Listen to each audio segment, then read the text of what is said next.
Das ist die Radio Niederösterreich Sommertour live aus Wiener Neudorf. Und wenn Sie natürlich von Wien rausfahren Richtung Wiener Neudorf auf der A2, dann kennen Sie ja auch dieses große Gebäude, Balmers Gebäude mit der Videowand drauf. Ne? Das war aber nicht immer der Balmers, das war ursprünglich die Firma Eumig. Uschi Seemann ist bei mir, Schriftführerin vom Eumig Museum, Enkelin des Firmengründers Karl Fockenhuber. Eumig war ja ein irrsinnig soziales Unternehmen. Ja, Eumig war unglaublich sozial. Eumig hat 1956 schon die 40-Stunden-Woche als erstes Unternehmen in Österreich eingeführt. Und 1974, muss man sich vorstellen, bei einem Mitarbeiterstand von 7.000 Personen wurden alle Mitarbeiter in den Angestelltenstatus erhoben. Bei einem Mitarbeiterstand von 80% Frauenanteil, die aber fast alle am Fließband gesessen sind. Also das war revolutionär damals. Absoluter Vorreiter. Absoluter Vorreiter. Aber es war nicht nur innerhalb der Firma sozial. Also Firma gab es natürlich Lehrlingsausbildung. In Wiener Neudorf hatte man sogar eine Bank und man konnte auch einen Spar, nein nicht Spar, sondern ein anderes Einkaufszentrum, ein kleines in der Firma. Es war die erste Firma, die Gynäkologen hatte für die Frauen. Einen Betriebsarzt sowieso.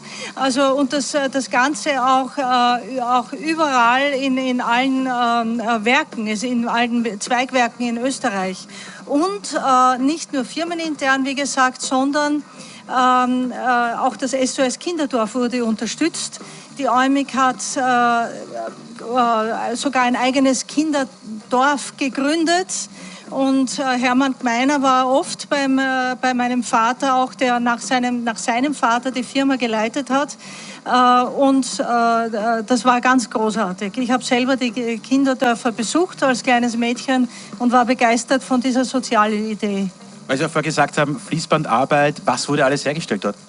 Es wurden ursprünglich, angefangen haben sie mit Patronenhülsenfeuerzeugen, weil die Firma wurde 1919 gegründet. Und was gab es nach dem Ersten Weltkrieg? Patronenhülsen, in Hülle und Fülle natürlich. Da wurden die ersten Patronenhülsenfeuerzeuge erzeugt, dann später Elektrohebelschalter und dann Radios. Sie haben sich sofort als erste Firma auf die Radios geworfen sozusagen und Eumig hat auch die Einzelkomponenten für Radios erzeugt und an andere Unternehmen weiterverkauft. Und die Radioerzeugung hat bis in die 60er Jahre hineingedauert. Dann ist nachher schon die Filmerei aufgekommen. Nach dem Zweiten Weltkrieg hatten die Leute Geld.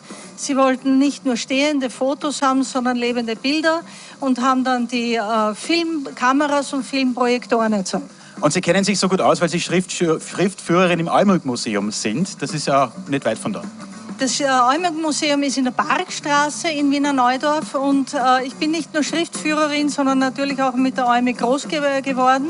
Mein Vater hat täglich alles erzählt und mein Mann und ich, wir sind Archivare und Museumsleiter und wir haben ganz tolle Mitarbeiter im Museum. Der Förderverein Eumig Museum wurde nämlich von den ehemaligen Firmenmitarbeitern gegründet. Da sind die Mitarbeiter zu mir gekommen, zu unserer Familie und haben gefragt, machen wir irgendwas. Und so ist das Museum entstanden. Und heute seid ihr da auch mit einem Stand vom Eumig Museum, kann man auch gern besuchen hier beim Sommertourbus. Vielen Dank, Uschi Seemann, fürs Plaudern.